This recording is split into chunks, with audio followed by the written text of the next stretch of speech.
मुल्क में तहरीक इंसाफ के रहनुमाओं और कारकुनान की पकड़ धकड़ का सिलसिला जारी है। खैबर पख्तूनख्वा से तहरीक इंसाफ के कारकुनों की गिरफ्तारियां शुरू। केपी के क़यादत ने दावा कर दिया है कि तहरीक इंसाफ के रहनुमा मीना खान आफरीदी ने कहा है कि पुलिस ने रूरल इंसाफ यूथ विंग सदर अजहर खान आसिफ सई को गिरफ्तार किया है और सोशल मीडिया इंचार्ज अकरम खट्टाना की गिरफ्तारी के लिए भी छापे मारे जा रहे हैं। पुलिस गिरफ्तारियां छुपा रही है।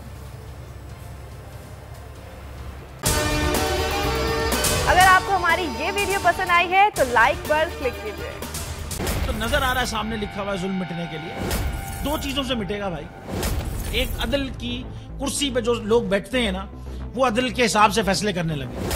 दूसरा, कौम निकल खड़ेगी उस जुल्म के खिलाफ, तो जुल्म खत्म हो जाएगा। या इन दोनों में से कोई एक चीज हो जाए या दोनों हो जाए। अगर 420 का मुकदमा था, उस वक्त अदलिया में जो लोग बैठे हुए केस देख रहे थे, वो पूछते ना यार चीट हुआ कौन है। जब उनको दिखता कोई चीट नहीं, वो केस खत्म कर देते। तो जालिम जुल्म कर ही नहीं पाता। 9 जजेस ने नोट बिफोर किया मेरे केस को यार, 1.5 साल चला। शख्सी जमानत का केस, सेम केस इस्लामाबाद में कर दिया। एक ही इल्जाम पे 2 केस हो नहीं सकते भाई। मतलब 60 दिन का वक्त होता है। 102 दिन के बाद मैं जीत गया, केस बरी हो गया। 102 दिन के बाद अपील फाइल की, एक्सेप्ट कर ली। नहीं करते ना एक्सेप्ट, खत्म हो जाता ना जुल्म यार। भरी अदालत में मुझे बरी कर दिया, फिर पता नहीं क्या हुआ 2.5 घंटे बाद का नोट बिफोर।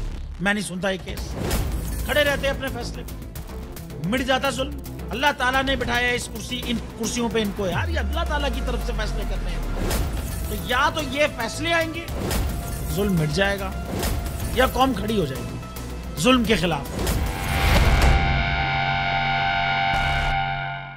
रहमत का महीना आ गया है, बख्शिश का सफीना आ गया।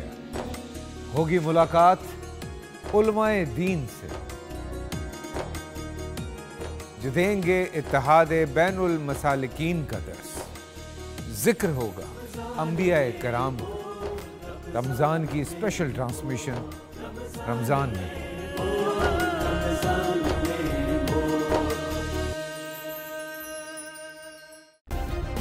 सब्सक्राइब करें और बेल दबाएं ताकि कोई खबर रह न जाए।